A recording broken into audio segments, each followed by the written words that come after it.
So, this is it, the dream car, a 1974 Porsche 911, or as my wife lovingly calls it, the rust bucket. It's got charm, doesn't it? I mean, if you squint hard enough and completely ignore the missing floor panels, the holes in the fenders, and the fact that it hasn't run since disco was in style, you can totally see the potential, right? Right? I bought this beauty sight unseen from an online auction. Why? Because I'm a sucker for punishment, and because as a kid, I had a poster of a 911 on my bedroom wall. Owning one has always been my dream, though to be fair, I imagined it looking less apocalypse ready. First order of business, assess the damage. Now, when I say damage, I mean this car was less neglected and more abandoned in a swamp for 20 years. The rust was so bad I half expected to find a family of raccoons living in it. Okay, so maybe this is going to be harder than I thought. But hey, no one ever said restoring a classic car would be easy, or cheap, or sane. The first step was cleaning. I pressure washed decades of grime off the body, which felt a bit like scrubbing a mummy, delicate, terrifying, and oddly satisfying. After that, it was time to strip it down to the bones.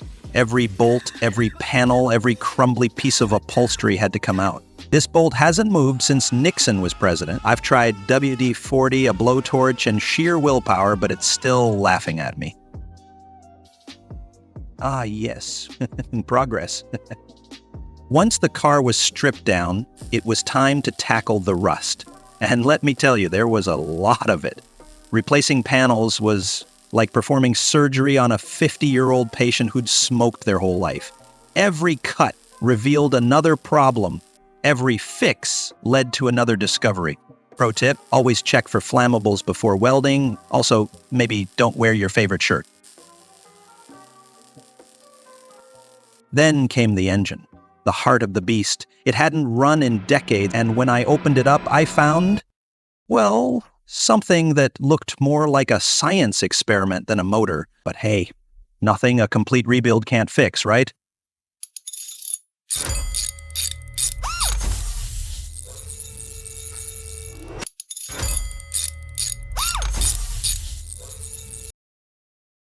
All right, this is it. Months of blood, sweat, and tears all come down to this moment. Will it start or will it explode? Let's find out.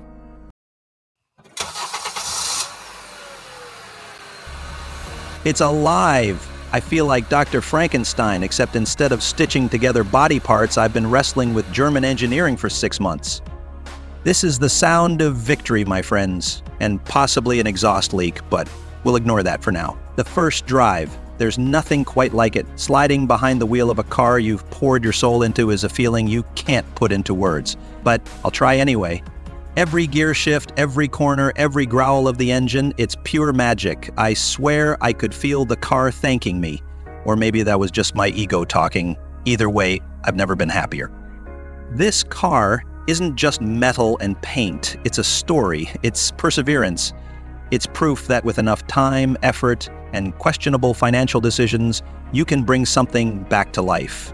So, what did I learn from this journey? That restoring a car isn't just about the car, it's about patience, resilience, and finding joy in the process. And maybe also about learning when to ask for help.